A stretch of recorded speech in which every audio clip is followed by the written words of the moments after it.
Welcome, welcome, welcome. It is Saturday morning, so you know it's time for another live edition of the Extra Point.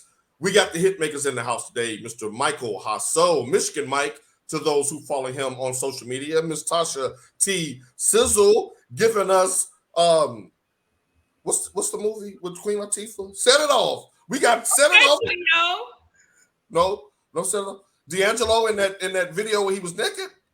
How does it feel? You know what? We're gonna keep on rolling because look, we got an abbreviated show, but we got a ton to get to. And who better to ask than the two people sitting right here with me on set? But before we get into any of that, Tasha, can you please give a shout out to our sponsor?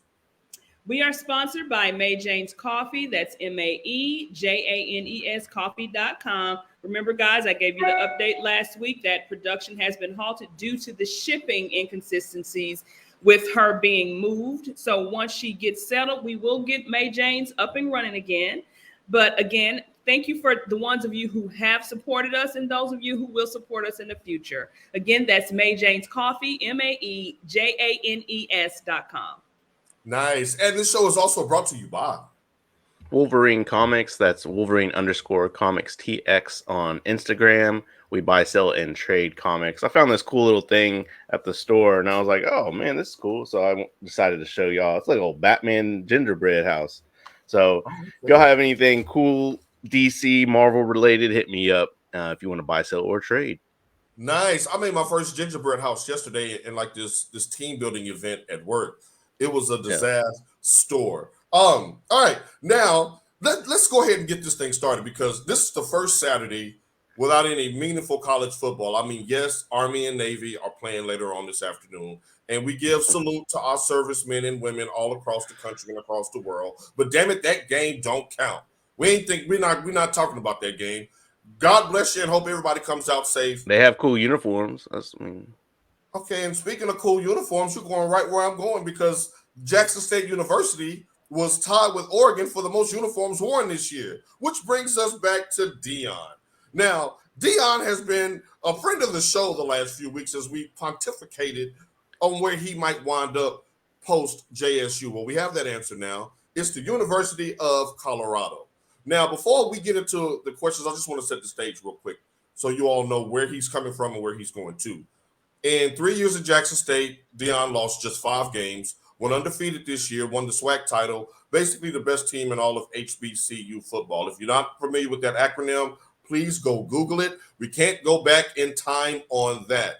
Now, he's going to a Colorado program that went 1-11 in 2022 and has, check my nerd notes, 3 winning seasons in the last 20 years. And one of those seasons was 2020, which was shortened by COVID when they went 4-2. So I don't know if you all want to count that or not. So he's basically going to a dismal program at the Division I level. Now, Tasha, we had a conversation earlier when the news broke last week that about him going to Colorado, and we were going back and forth about the HBCU and how his legacy would look. But I asked you a question that I want you to take on wax. I asked you earlier this week, what does a good coaching candidate look like as a replacement for Deion? And I was intrigued by your answer. Can you please share with the people? Okay, this is what I sent. So, guys, you know this is real. I said a regular person with realistic goals of what the school and program can keep up. You can't keep up or go behind prime. No one is going to generate that type of buzz and actually stay.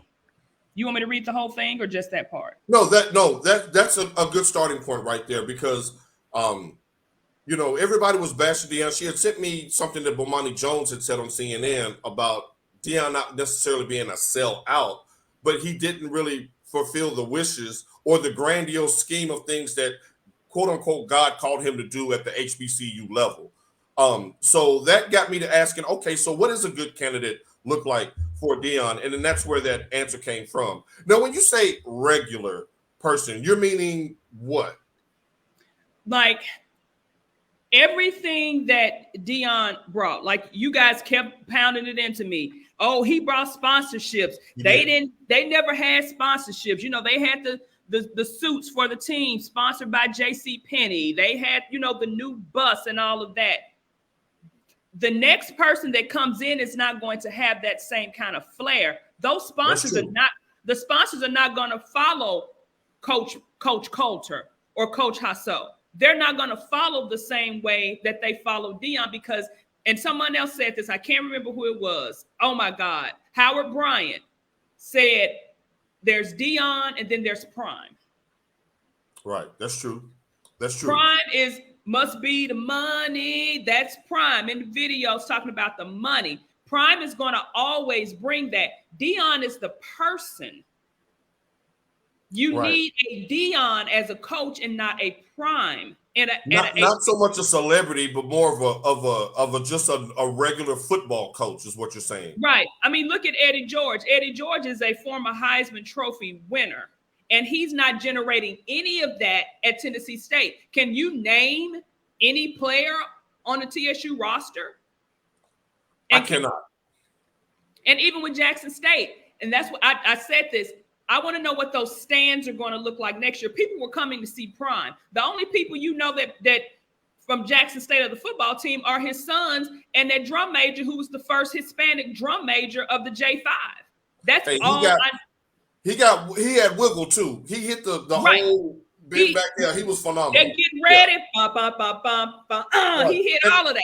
And the only reason why I said that is because I didn't want him to make news just because he was Hispanic. No, he got down. He got down. He was phenomenal. He got down. Very athletic. He could dance. He could move. He was a great leader. Yeah, he was phenomenal. So that's all you know. So I think when you bring in coaches of that caliber, they tend to follow that person. And I said the same thing about like a Nick Saban or what I call Coach Hit It and Quit It, Lane Kiffin.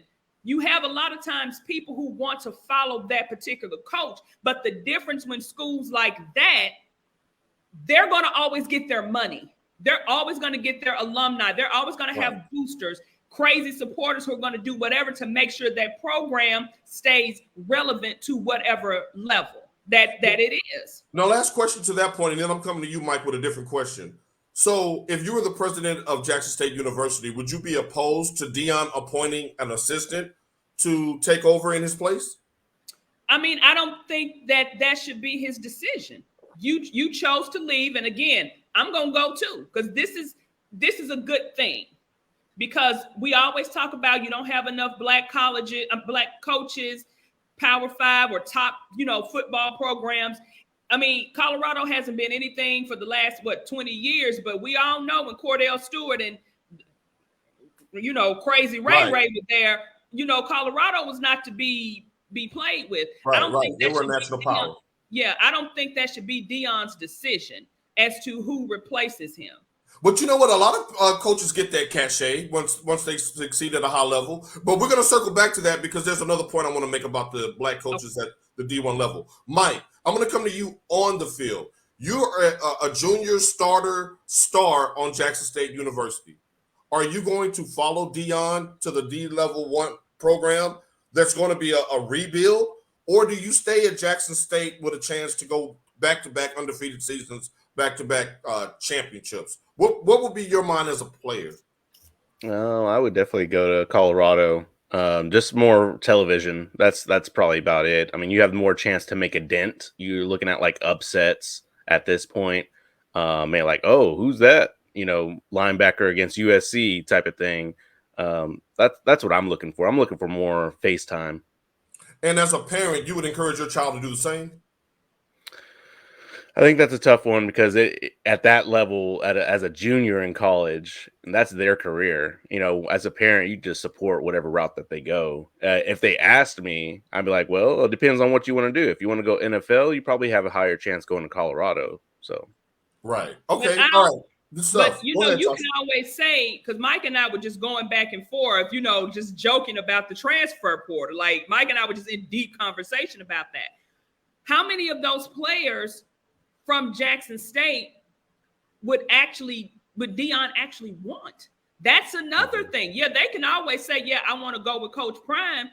He may not want them because from the 2000, what I'm saying, the students who are eligible to go to colleges in the state of Mississippi, the top prospects for the class of 2022 and 2023, none of them went to Jackson State. So, you know, you kind of get what you can get at schools like that. How many of those players would Prime actually say, yeah, this is a D1 talent? Right. I think that you would take those players because of the culture shift that you're trying to create at Colorado, meaning that you would want players who know your system, players who know what, I mean, they may not get playing time maybe over some of the D1 transfers from Colorado, but Colorado was 1-11 last year. It's not like they were blessed with talent to begin with. So if you're Shador, or if you're one of the top linemen, or if you're the kid from Florida State, do you go with him to Colorado? Because you'll definitely start at a school like Colorado. he could go because he was that, you know, on that talent level. But Deion did say, you know, he had a pledge that he wanted to take or hire more black coaches. He got on Willie Taggart, who just got fired, and I think he kept the running backs coach from Colorado, kind of like Williams, who happened to be black. So right, and as far as and going back to that, as far as the lack of people of color at the collegiate and pro level as head coaches, the one thing that all those teams had in common, and all those situations had in common, was there was no pipeline. We always hear about the coaching tree in the NFL, the Andy Reid coaching tree, the Bill Belichick coaching tree, where the disciples, so to speak, of those coaches go on to have great success, or at least get the opportunity to lead their own programs. I believe Deion is the singular person with the name and the cachet that can bring in the most talented coaches of color, give them an opportunity to hopefully that he will succeed, and to give them a platform, a pipeline, if you will, of getting more coaches seen at the national level. Now, to close this segment here, I want to give you all a one-word answer question out of something that Deion said in his speech to his team when he was announcing that he was leaving for Colorado. Now, Deion said, in only true Deion fashion, he said that coaches at universities get either one or two things. They either get elevated or they get terminated.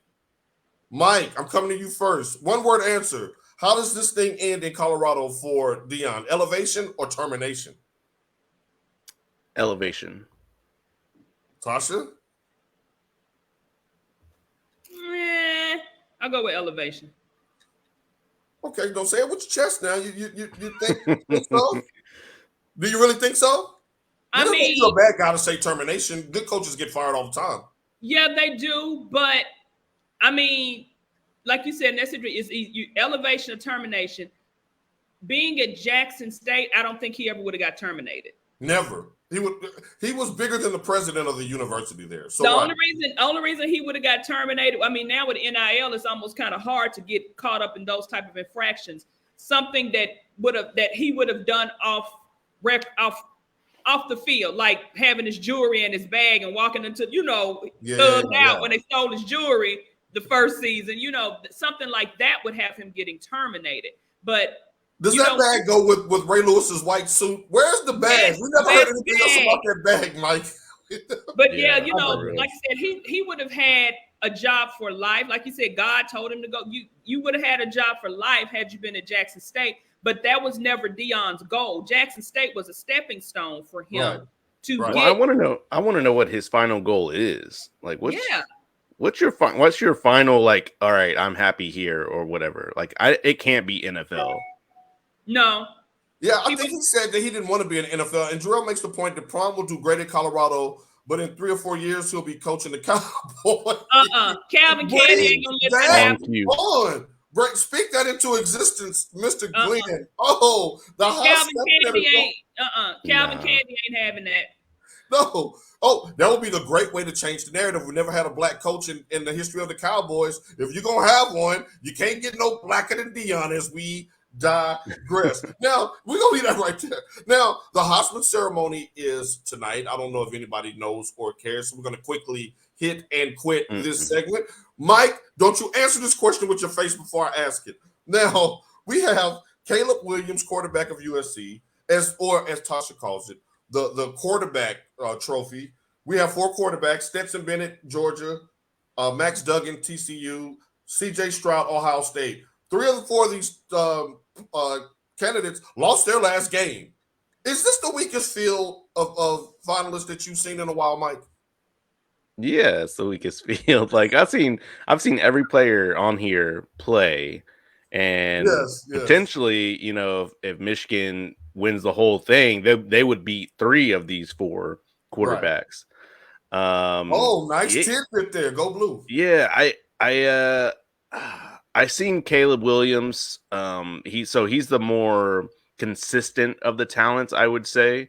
Yeah, at least But he there's makes some still, I mean, he's still touchdowns. young. He's also still young, so you see imperfections in his game. But the other ones are like this season, it was CJ Stroud's to lose, right? And he obviously lost it. Obviously. And then we have a 30-year-old quarterback who's just there because Mike, stop. Mike. Mike, stop that. Ain't no ageism. Stop that, Mike. Hey, go after your dream. It's whatever. I'm just making facts. I keep it factual over here.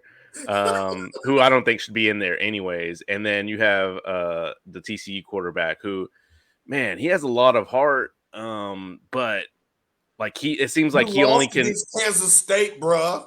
What I'm saying is he only can do it on his feet. Like all those passes that he had, they were like, where are you throwing to? Like you can't do that as a Heisman winner. Well, so who do you pick? You got to vote right now. I said Caleb. Point. Who? Yeah, Caleb Williams. Caleb Williams. You agree, Tasha? You going with Caleb Williams? Yeah, because I ain't voting for that other boy. And them other two, Mike, you are wrong for calling that man 30. Is he not 30? How old is he? You know what? I agree with Bijan Robinson, running back from Texas, would have won the Heisman. Yes, had they won he is going to make a great pro. Blake Corum would have been up there too. Blake Corum should have won it, and I think Hendon Hooker should have been in New York. But Bijan Robinson, Tennessee, we're going to talk about the general manager a little bit later. Tennessee, Derek's on last year of his contract. Bijan Robinson, I'm there you go. Blake Corum is coming back to Michigan. It's going to be Blake Corum and JJ sharing the trophy next year. All right, the first tandem winners. Yep, I'm calling it into existence. So wait a minute. So y'all not turned off by the F Utah nails, and then you come up empty? That didn't turn you off any from Caleb Williams? He's young. I think that's in essence why he lost. I just thought he got too big for his britches in that case with the with the nails and everything. But again, I would never want another FI to win the trophy. That's never. I mean, now we got to be partial. We got one little boy that we love, one Mr. Miles, who is a fan of them. If it got to the point where they were actually going to give it to a defensive player, and it was up to Miles, I would want that. But other than that, no. I don't think Georgia is not a quarterback-driven team to me, as much as they like to put him in the forefront. You're just the winner of a team that hadn't lost in 2 years. You're just a quarterback of a team that hadn't lost. And again, with TCU, I haven't really watched a lot of TCU football. No. Mm-mm. Wow, this is DeMarco Fuqua. See, Daughter's coming in dropping some knowledge. Now, I'm not gonna watch this tonight. I'm gonna be catching up on Abbott Elementary tonight. That is hilarious. So good luck to whoever wins. It should be Blake Corum. If he hadn't busted up his knee, he would have been the runaway winner on an undefeated team with 11 straight 100-yard games, all those touchdowns, all those game-breaking plays. So that is that. Now, my palm leaves just, palms when they grow up, they shed. So everybody in the house just jumped because one of the palm leaves just fell on the furniture outside. Okay, so we need her blinders back on then, Mike, right? And thank you, Angelo. Now, in 3 weeks, we have Mike. I'm coming to you first so she can check on her palms. In 3 weeks, we have the college football playoff semifinals, and you know where we were at the scene of the crime a year ago at that time. Great food, awesome camaraderie, horrible entertainment on the part of Michigan. Now, let's go to Georgia because we're going to do a specific breakdown of these games a little closer to kickoff time. But I do want to ask you this. If you're Georgia and you sitting there as defending champions, undefeated, 1 seed, are you looking at this year's tournament as easier or tougher than last year's? Definitely tougher.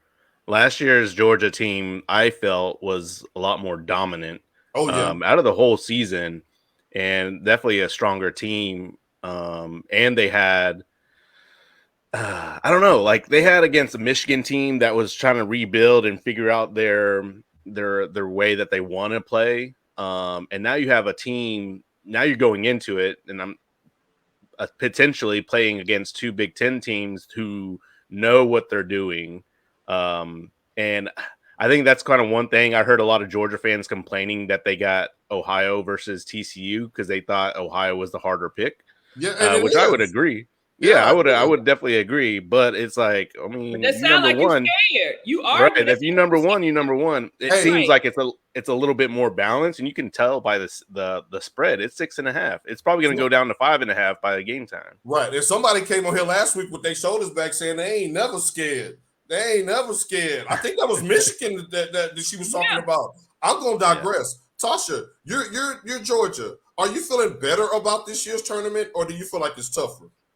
I feel like it's tougher because, as everything Mike said, they're not the strongest team as they were last year. Like, I mean, as much as Right, Marcus, get on her. I mean, as much as we love Michigan, I knew we were not going to win that. We were outmatched, outplayed basically at every position. As much as I didn't want to realize that, but Georgia they're not as strong of a team as they were last year. They are Now, beatable. Langston, no, Langston, Mike, I want y'all to both chime in on this. Langston comes in hot, says, of course we're going to say tougher. Georgia's going to run through all those Big Ten bums. No, That's a troll word. That's a troll word. Nope. He said the word. He said the word. Right. Come on, wait. Toss some earrings. Like Martin said, in the thin line between love and hate, you ain't going to be coming up in my establishment talking loud to me, Langston. And my mom establishment talking loud to me. No, Langston, you know good and damn well Georgia is a weaker team than they were last. They damn near lost half their whole defense in the draft last year. Oh, we put money on this, Langston. We ain't scared because we have put crypto on it. What's up? What Mike does. We'll go out heavy Chevy and pop the trunk. We ain't scared. He's gonna give us 10 points. You gonna give us 10? Hey, let me go to my little piggy bank and see. You see how he got us all off track.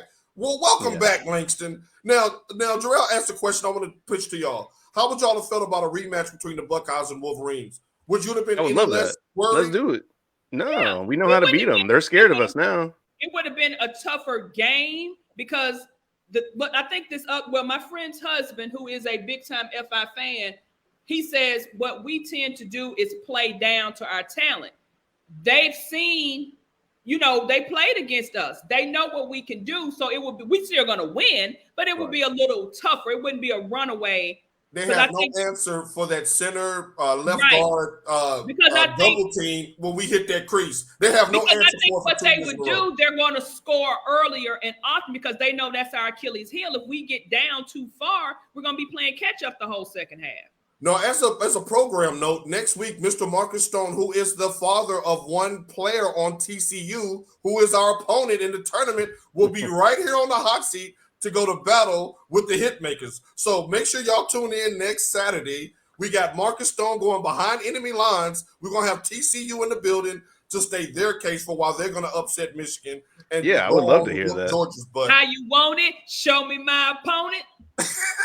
Look, y'all be nice to him. That's my homie. Now, oh, wait a minute. Hold on. As y'all properly call it, the extra point goons. Hey, those are my goons, though. They goons and goblins. So let's get to that. So make sure y'all tune in for that next week. I mean, man, this college got these people popping. On another side, Mike, I found some old comics from my stepfather who passed away. We need to talk.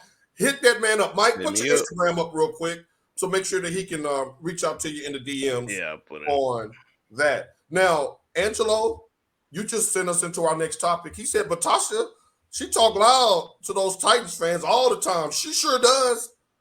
But Angelo, you might want to log out for this segment because she might go hamburger helper on this, and Mike as well. Because I don't know what y'all were doing, but last Sunday, I sat there and I watched one of the most horrific acts of violence that anybody has ever seen in a horror movie when A.J. Brown and the Eagles took on my Tennessee Titans. They cut us from our ass to our appetite. It was a slow death. It felt like I was in a salt trap. Like, you can pluck out your eyes now. Yeah, they got punked for sure. This damn game. Now, the game aside, and here come all of the Titans haters. I'm dreading this. 3 days later, Amy Adams Strunk, owner of the Titans, fired general manager John Robinson. The same John Robinson that traded A.J. Brown to the Eagles in the first place. Now, you two were highly critical of that move in our post-draft show. Which one of you two want to take your victory lap first? I don't care. One of you just jump in there. You know, I'm just going to say this. That Hurts to Brown connection got me 54.3 fantasy points. Don't nobody care about your fantasy team right now. So I'm done. So I'm done. We're wounded. Well, I mean, it's easy. It's easy when, I mean, the beginning of the season, that was kind of like the thing. And honestly, I didn't have the Titans going this far or having this many wins. But when you don't have any wide receivers, a good defense or a good defensive coach or coordinator is going to be like, okay, well, let's just load the box. They don't have any receivers to beat us at, and then this is what it's going to be. And then the secondary, honestly, the Titans secondary was like, man, they got torched. And I think that was supposed to be a stronger point for the Titans team. So when they get torched, you take out the captain, everyone else is just going to fold. Mike, I want to make 2 points on something you just said. One, Traylon Burks was off to a phenomenal start. His drafted replacement rookie out of Arkansas. He had a superb touchdown pass, but he got knocked in the Twizzler zone. They knocked him out in the end zone on his first catch, and he ordered 2 Caesar salads and a bucket of Twizzlers. He's still out on concussion protocol. I think AJ put a hit out on him. I think the defense hit him in the head on purpose so that he wouldn't be able to outshine AJ. That's number one. Number two, he wasn't gonna outshine him no way. Oh, he was about to shine now, but I got to digress because I want to get to Mike's bigger point about the defense. Who in the hell plays man-to-man coverage on a team with 2 Pro Bowl caliber wide receivers and a running quarterback? If the quarterback can escape the pocket, why are you chasing a wide receiver down the field without your eyes on the pocket? You run shell zone so everybody sees when the quarterback is moving and you're able to adjust. There was a sequence that was the most humiliating sequence I've seen as a Titans fan in my entire career as a Titans fan. A.J. Brown goes 41 yards, touchdown to the yard. They call it back on a penalty. The very next play, he does it again. And they're like, okay, redo. The next play. Right then, I was like, okay, where's my red zone? This is a wrap. They turned the game off here. Mike, back me up on this. Fox turned the game off in the third quarter. Yes, they did. Yeah. We got extra. We got bonus. This is done. No, we got bonus coverage. I just had to get that off my chest. So, where do the Titans go from here? Now, do you think this was do you think this was because of AJ, first of all, Mike? The Amy Adams Strunk, who was in Philly with her sunglasses on, like, oh no, you got to die. You got to go home for this. See, he makes a good point down here that he's saying that they're well coached, but their lack of talent. My thing is they've always had good talent. It's the managing of the talent that they have problems with. So you're saying this is a Vrabel dig? No. Vrabel is a good coach. I think when it comes to the front office, I think that's the issue, because when they have like Derrick Henry, and I mean that's a Vrabel thing, but he's adjusting, right? But it was a little too late. Right. But when you have an AJ Brown and some good talent, you have to be able to get them help. You can't just run them into the ground and be like, okay, I want to trade because you have Tannehill who doesn't know how to throw a deep ball or whatever. But Mike, you're being too kind. AJ Brown isn't just a good player. He's the best wide receiver that they've drafted since Derrick Mason, and that was in 1999. And he wasn't even drafted to be a receiver. He was a kick returner. Right. So you don't give away your best player that you've drafted in 20 years. But that's what they do. That's what they do. Hence, Steve McNair not being able to get into the damn facility. That's what they do. And Marcus, quit laughing. I see you laughing behind your zone defense would have made it worse. I know we would have got smoked either way, but can I have 5 seconds? Tasha, me and you have said this repeatedly, and was this more of an indictment on John Robinson than the AJ trade is the fact that they're shopping out a den and can aisle for all of their first round picks. They take you injured or off probation. That's what they do with their first round picks. You have said that as long as I can remember that they get all of their draft picks from the dented canned aisle from Aldi's. You have always said that, and until they I mean, it's almost like they get something, they don't know how to handle it, so they break it. It just goes away. They don't know how to handle nice things.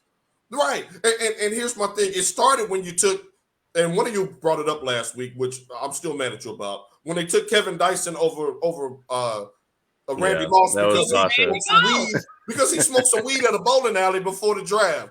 You know, it's bad. Even our sponsor is laughing at us. Oh my God. This is not Angelo's like, don't get on Aldi's. Yeah. And Denny cans. Okay. We gotta get out of this segment. Mike, let's get out. Oh my God. Well, so Mike, would you give Vrabel more power? Because it seems like he made a statement before the Kansas City game when they asked him about Malik Willis and their use of Derrick Henry running the ball, and was he concerned about his usage? And he told Ed Werder, who the F are we going to throw it to? That was a direct shot at Robinson for getting rid of A.J. Brown. We saw him storm out of the war room on draft night, that infamous video. When the trade went down, he stormed out. Hey, do you think he got in Amy's ear? I told you. I mean, I think he's in a tough spot, honestly, because Derrick Henry, let's be real, you can get your crown out all you want, but he is not the same as 3 years ago. He is not the same. So it's man, y'all got to adjust. Can I explain to you why he's not the same? Because you're right. But let me explain why he's not the same. Because 2 years ago, you whiffed on your first round pick, Isaiah, whatever his last name was, who was out doing drag racing, and now he's some kind of rapper, never even touched the field for Tennessee before he got cut. Right, out of the league. He's totally out of the league, and I think he's in jail. Taylor Lewan, you gave his banged up ass a new deal, and he hadn't played 5 games in the last 3 years. So your left tackle is front gone. office. Yeah. Right. Like, and he wants to be with a podcaster more than he wants to be a football player. So when you miss at the offensive line level 2, 3, 4 years in a row with your first and second round picks, Derrick Henry's getting hit in the backfield. Anybody who watched that Cincinnati game saw him not even being able to rev up. He's getting hit behind the line of scrimmage. And then you want to and he doesn't look the same, Mike. And then you want to trot Malik Willis out there with no line. I don't care what type of super phenomenal athlete or rookie you have. If you don't have any kind of line that's going to protect your quarterback, even with Tannehill, if you don't have anybody that's going to protect your quarterback, you're not going to have a team. And speaking of Malik Willis, that's another Denny can. He had no business coming out of Liberty being drafted in the 3rd round. You reached for him in the 3rd round. You should have got another offensive tackle. You should have gotten some D-line help, a cornerback who can press bail. Do you know how to play like you're going to man? And but again, that goes to the Titans with their bad decision making, giving Tannehill that money. No, I can't even blame Tannehill for this. They gave Tannehill that money knowing that he was that he was subpar as well. He has no line. If Derek can't run, he's not effective. You can put Tom Brady. Oh, those are 2 bad examples this year. Hey. You can put Justin Herbert behind Tennessee's line, and they'll be 8-5 like they are right now. Let's get out of this segment. But also, you look at Joe Burrow. He made it to the Super Bowl after getting sacked. What was the last season? He led in sacks or something. Right, yeah. But Tennessee got rid of their Jamar Chase. They got rid of their T. Higgins and sent them to a team that's about to go win the damn Super Bowl. Can we digress? Y'all are making my head hurt. This show is brought to you by and the Eagles got top picks for the draft. This show is brought to you by. And here's the thing with Philly, Dallas fans. I want y'all to listen up. That's true. Right? Why y'all kicking me when I'm down? Where's the whistle? But here's the thing, Dallas fans. Y'all do realize that those picks that the Eagles were stacking up to replace Jalen Hurts, they don't have to get a quarterback this time. They can go get the best wide receiver, running back, defensive tackle, offensive lineman with that high pick. Get it together, Jerry. Get Prime in there because we're going to need Prime in a couple of years. Philly ain't going nowhere. But let's move on to another team in the AFC. Hurry, quickly, thank God. And that's Baltimore, one of our hated rivals. Last week, we saw Lamar Jackson go down with a bad knee injury. He's out indefinitely. We know that he missed the last 6 games of the year last year with an injury, and their team went from first in the AFC to out of the playoffs. You know that they don't stand a chance in the AFC without a healthy Lamar Jackson. We know that. So let's get past what we know and get into the unknown. Mike, I'm coming to you first. Did Lamar fumble the bag with this? I don't. Yes and no. I mean, he's obviously, the older you get, anytime someone sees sprained or any type of illness or weakness, then a little bit. But I still think he's going to be all right. I think he'll be all right. It's only a sprain. He's out 1 to 3 weeks. I think he just sit the rest of the season out and play for the money. But if you sit the rest of the season out, you might not make the playoffs with Cincinnati hot on your trails and with Miami, one of your favorite teams. They're going to see, but they're going to see what it was like with Lamar in there and then without Lamar. So you'll actually be able to see. I get you. It's kind of like what the Elon Musk theory. He said one of his assistants said that they needed a raise because they were worthy. He said, take a 2-week vacation. If I can't make it without you, when you come back, I'll give you a raise. If I can, you're fired. So, so a similar thing. Okay, let me sit out the rest of the year. Y'all missed the playoffs again, and that drives my value back up. All right, I see where you're going with that. Tasha, is he fumbling the bag by getting injured without a long-term deal? Let me expound on what Mike said. Mike said, he's injured and, they'll see what they are without me. They would have been seeing this whole season had it been me. Because I would have been a game time decision like in the NBA. I'd have pulled up lame to the stadium. You been Anthony Davis? Hell yeah, I'd have been street clothes like a mug. I agree with you and Mr. Glenn. I would have been on the sideline. I would have been on sideline with my Baltimore gear and my chains and my plaques. I would have been on the sideline. I would have pulled up lame every game until they gave me my money. Because these organizations are so petty. What they can say is now, well, we're not going to give you this money because, you really can't make it a whole season. That's the problem right there, especially if you don't have an agent and they have to tell you this stuff to your face. I think that's the problem in the first place. You need an agent to buffer those conversations because they're going to tell you get hurt too much. You're too skinny. We don't like your throwing motion. You haven't won the big game. You let the Titans come in there and beat you 2 years ago as a 1 seed. And Langston is the only person I know that hates Dak more than Mike. How did Dak get into this conversation? He said if Dak can get 40, then Lamar can get 40. Stop it, Langston. Langston is in his bag today. Those Cowboys fans pushed Jerry into that corner, so that's a different thing. I mean, they were coming up with made a glass Romo. They got scared. But wait a minute, though. The Dallas Cowboys are leading the league in scoring ever since Dak came back from his. And where they been? What? Yeah, where they been? I don't see any trophies. What? I don't see any NFC championships. Just wait around. What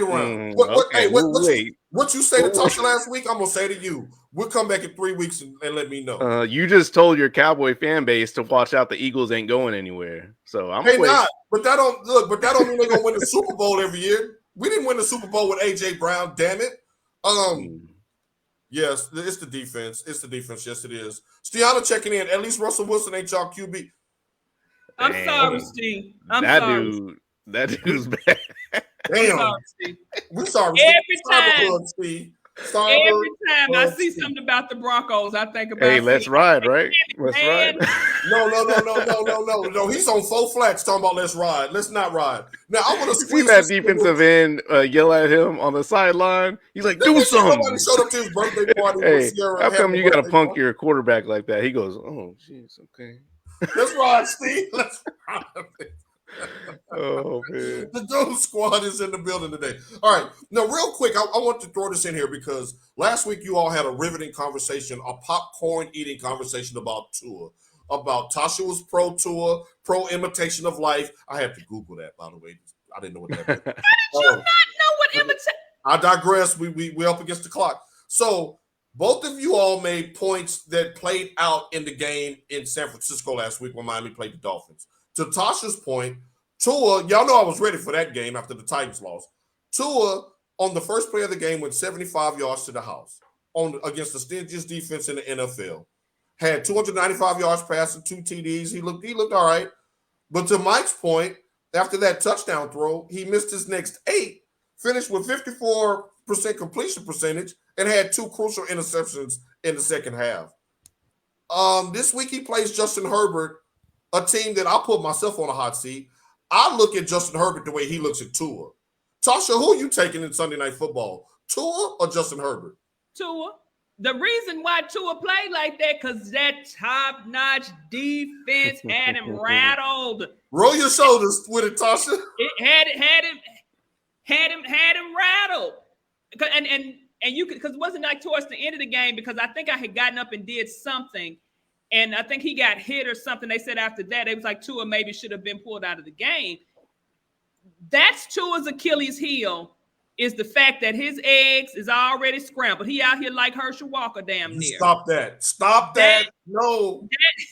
That is his Achilles heel, is what's going on his cranium. That's what's going gray matter. He should not be playing, not because he cannot play. What was this last week, Tasha? He shouldn't be playing. No. You gave Mike all kind of hell last week about Tua. No, he should not be playing for his health, not for his talent. Okay. No, I got you, Mike. Tua or Justin Herbert. I know that's your guy. I just want you to say it with your chest.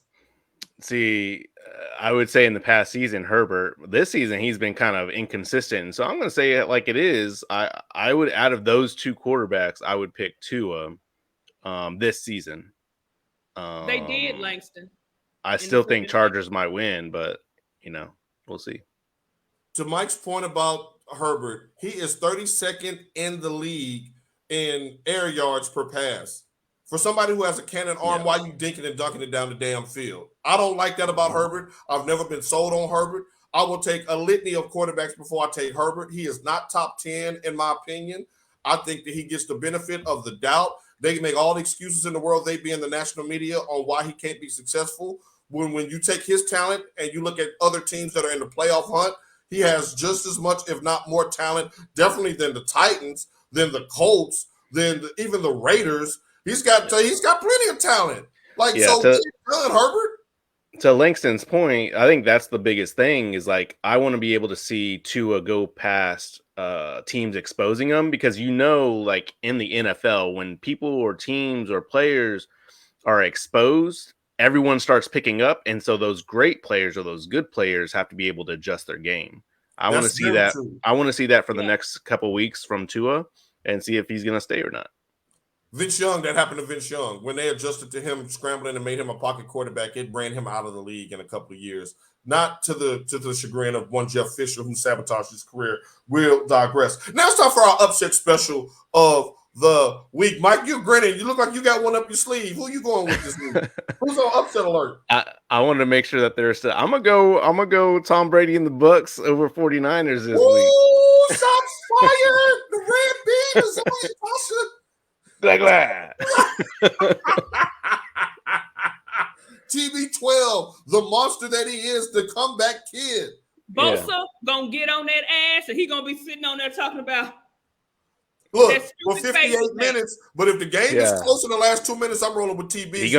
He gonna sit in that stance and throw down that tablet and come up and win. Everybody. I'm gonna trust my defense over anybody. Langston says Giants over Eagles. Tasha, who's on your upset special alert? Again, I hate the Vikings. They tricked me. New York almost had them. New York had them. New York had them at the end. So I'm going Lions over Vikings because I think Vikings out here selling wolf tickets. Lions are favored in that. Yes, it's going down, though. It was a 4-point favorite. Now it's 2 point. Now it's 2 point. All right, Tasha, we see you looking up the lines. But here's the thing. Does she get the benefit of the doubt, the fact that it's a 10-win team going against like a 5-win team? Can we give her the benefit of the doubt on that? Okay, that's fair enough to me, too, because I had that kind of on my radar. I'm going with Cleveland over Cincinnati. I think Deshaun Watson knocks the rust off this week, and Cleveland has won 5 in a row over Cincy and 8 of the last 9. Beat state ass. They beat them with Jacoby Brissett earlier this year. They're going to beat them with Deshaun Watson. Now, Sizzle, it is time for your Top 5. Now, y'all look at this one. If this one happened, we ain't doing no show next week. No, that ain't. There ain't no way. We ain't doing no show next week, Glenn. Texans are clearly tanking. Yeah, they trying to get their hands on Bryce Young. All right, T Sizzle. We talked earlier in the show for people who missed about the Heisman being the weakest class that we've seen in a while. So with that being said, we know none of these guys that win tonight will make your top list. But who does make your list of top Heisman winners of all time? And we know who's gonna be on this list. Oh, we already know who's gonna be on this list. But I did like you. I made some nerd notes. Come on with it. I was sitting at work and I was just because I usually don't look at this until Saturday morning or late Friday night, and I'm trying to get stuff together. But I was at work yesterday and I said, let me get something together. Okay. We're gonna go with one, and this may be a little controversial, but when you look at what he did compared to the person that I'm gonna name after him, I got one Mr. Johnny Manziel. Okay, no disrespect there. He was the first freshman, though he was a red shirt. He threw for 3,706 yards, 26 touchdowns. He rushed 14-10 and 21 rushing TDs. Okay, he was a bad boy. Now my next one, who's Johnny Manziel's numbers were better than his, but it's just the fact that he was there for 1 year after laptop gate and a stint at Blinn College is one Mr. Cam Newton. He's on my list. Cam threw for 2,854 yards, 30 touchdowns, only 7 interceptions. He rushed 1,473 with 20 touchdowns. They rolled through all of their competition that year. That was quick. Okay, now these last 3 are not in order. They're in my favorite order, but they're not in order because the person I'm going to name next, I think, is the best.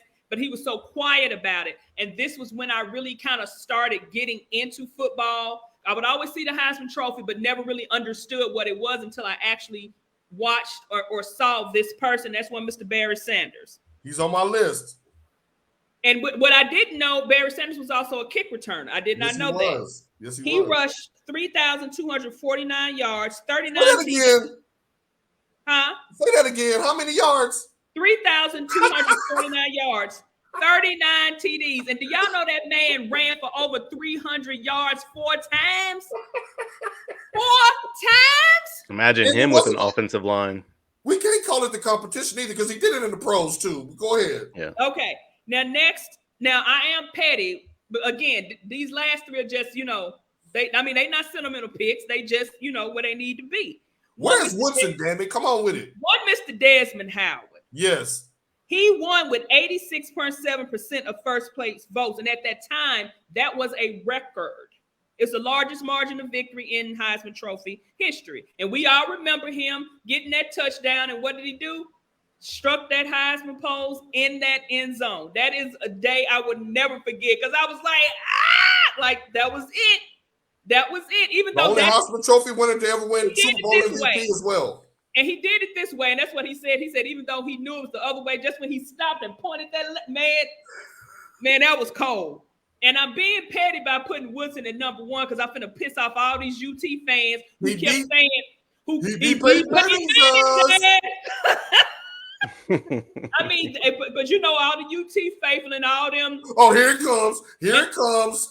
And all them, you sure got a pretty mouth people in Tennessee town country said that it was propaganda. ESPN kept showing highlights of Charles Woodson because the media really wanted him to win it. I don't care. We were unbeaten that year. No losses, no ties. We won. Now, only tie we had was the national championship when it came out in the voting with Nebraska. Because Nebraska beat who? Peyton Manning. Okay. Now, he only won by 272 votes over Manning. But on top of that, he is the only, they don't want to give him credit for being a totally defensive player because he did kickoffs and things like that. But at that time, he was like the only defensive player to ever win. Now, I would give a shout out also to one Mr. Reggie Bush, even though they took his Heisman from him. He ain't got no Heisman. They took it from him, but Reggie was. Said, "No, not Bush, not Reggie." But Reggie was a beast. And also, just a quick note. Let me pull this up. I did not know this. Do you guys know the only Heisman Trophy winner that never got drafted, that went undrafted? Chris Winkie? Jason White. That was one of the other weakest classes ever. Yeah. What was that? OU quarterback, right? Yeah. Now, he said Reggie's going to get it back. Well, he does have Wendy's too, the BK Brawler or whatever they sell there. Pete Dawkins didn't get drafted because he chose the military, and we all know Charlie Ward went to the NBA. True. Mike, did you have anybody that she left off of her list? I do have Reggie Bush. I'm going to acknowledge that because he was a beast until he got some Kardashians and then that Eagles hit out of nowhere. Bruce Juice. And then I have Joe Burrow because he just dominated the SEC and I just liked his swagger. But I can't believe y'all leaving off a name. And then I have Derrick Henry. Derrick Henry's on my list. It made its way onto the show this week. There it is. Yeah, in the last minute of the show, there it is. Thank you, Mike. He's on my list. But y'all left off Uncle Tim, Timothy Tebow. Now, who was more dominant? Who Michigan beat right after he got the trophy? He won nothing. After he just got the trophy and Michigan beat him. That was the second year when he came back after the Heisman. The first year is when they beat Ohio State for the title. The year that they made it because we got stopped on the fourth down. Oh, that's when he did. Making one of my list. Yeah, no, he didn't. Uncle Tebow was dominant in Florida with the Tebow jump pass. No, his team was dominant. It's different. Y'all ain't see. They always crapping on my list. They don't never like my list. Damn it, who you shouting out this week? We're gonna wrap this thing up now. Ain't nobody trying to hear no more. You know what, Langston? Okay, I gotta give a special shout out. Can y'all see my baby girl? No. That's my baby girl in her brother's cage. Bella will be 14 years old tomorrow. Oh, she's old enough to drive and drink. All right, Bella. Happy on birthday, her Bella. adoption papers is, of course, they can't really give a date because she was a rescue. She was born on or around December 11th. My like baby, Jesus, you're not really sure when. It's just in December. My baby will be 14 years old. And I say this with a message. Guys, if you're wanting to get a pet, it's okay if you want a cute little fluffy something, or if you want one of these hybrid dogs, please consider a rescue. Please. This one is 14 years old. Most dogs around this age are, decrepit. They're looking for the arthritis medicine. Bella still runs and she doesn't jump as high, but she still can run and jump on the furniture. She goes outside. She wants to run around. And she can still do them heels up like that. Yes. So, guys, please consider a rescue. Go to a pound and get a dog from the pound if you are considering getting an animal. And yes, shouts out to my little sweet baby, Bella Blue. I thought you were going to do like Bob Barker on the end of The Price is Right when he tell everybody. Oh, yeah. Have your pet spayed or neutered. Yeah. Michael, you shouting out. I'm gonna shout out my wife. We're at the 36-week marker in her pregnancy, and she's going through it. She doesn't sleep well because she has to keep moving, but I'm shouting her out. Hang on in there, Stacy. You shouting out because you shut up. Right, Mike. That's right, Mike. That's right. A big healthy baby. That's how you put your DNA down. That's right. Plant your flag on the moon. Now we get now Langston trying to be friends with me. Shout out to Deion for being unapologetic. Live your life, Deion. I agree with that. Shouts out to Deion Sanders. Mr. Must Be the Money. Hopefully that he has a great time at Colorado. I will be rooting for them. Martrice Hastings, I'm gonna send a shout out to her and her clothing line. I can't wait to get my hoodie. I will be rocking that on the next show once I get it. And other than that, stay down like 4 flats on a Cadillac. We will see y'all in 6 days and 23 hours. Until then, Mike, what they got to do? Go Blue. Go Blue. Vamos Azul. Sometimes it's soft as yeah, send us out a little SWV. That deeply touches my soul. Come on, SWV. See, that's a